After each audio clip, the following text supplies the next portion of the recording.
پہلا پارہ آیت نمبر 35۔ پھر لغوش دے دی آدم و حوا کو شیطان نے اس درخت کی وجہ سے، سو برطرف کر کے رہا ان کو اس عیش سے جس میں وہ تھے، اور ہم نے کہا نیچے اترو، تم میں بعضے بعضوں کے دشمن رہیں گے، اور تم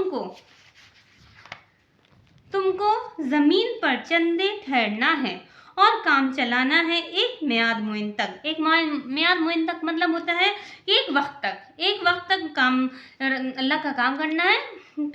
پھر بعد اعضاء حاصل کر لیے آدم نے اپنے رب سے چند الفاظ، تو اللہ تعالیٰ نے رحمت کے ساتھ توجہ فرمائی ان پر، یعنی توبہ قبول کر لی۔ پھر حضرت آدم علیہ السلام نے اللہ تعالیٰ سے معافی مانگی تو اللہ تعالیٰ نے ان کی توبہ قبول کر لی، یعنی توبہ قبول کر لی۔ بے شک وہی بڑے توبہ قبول کرنے والے بڑے مہربان ہیں۔ اللہ تعالیٰ بہت مہربان ہے۔ دیکھیے اللہ تعالیٰ نے حضرت آدم علیہ السلام کو صرف ایک غلطی کی وجہ سے جنت سے نکال دیا میرے بھائیوں اور میری بہنوں، صرف ایک غلطی کی وجہ سے۔ سوچیے ہم کتنی غلطی کرتے ہیں، کتنی اپنی مرضی چلاتے ہیں۔ اللہ تعالیٰ ہمیں معاف کرے۔ اللہ تعالیٰ نے ہمیں قرآن میں جیسے حکم دیا ہے ہم کیا ویسے رہتے ہیں؟ کیا ہم وہی کام کرتے ہیں جو اللہ تعالیٰ نے ہمیں قرآن میں بتایا ہے؟ ہم تو اپنی مرضی سے جو چاہے وہ کر لیتے ہیں اور کہتے ہیں ہم مسلمان ہیں۔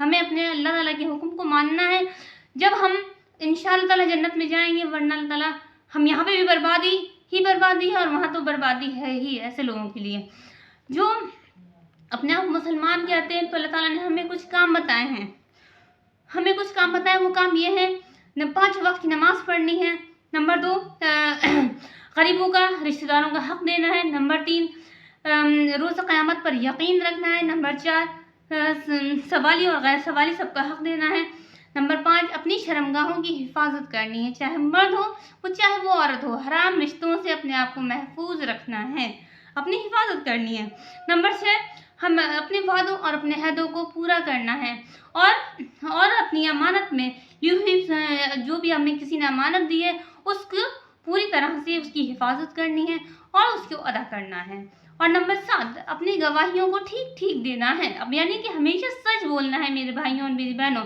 اگر ہم جھوٹ بولتے ہیں تو اللہ کے ہم بندے نہیں ہیں، ہم شیطان کے ساتھی ہو گئے۔ ہم دھوکہ دے رہے ہیں تو ہم شیطان کے ساتھی ہو گئے۔ اللہ تعالیٰ نے جھوٹ بولنے کا قرآن میں بالکل منع فرمایا ہے۔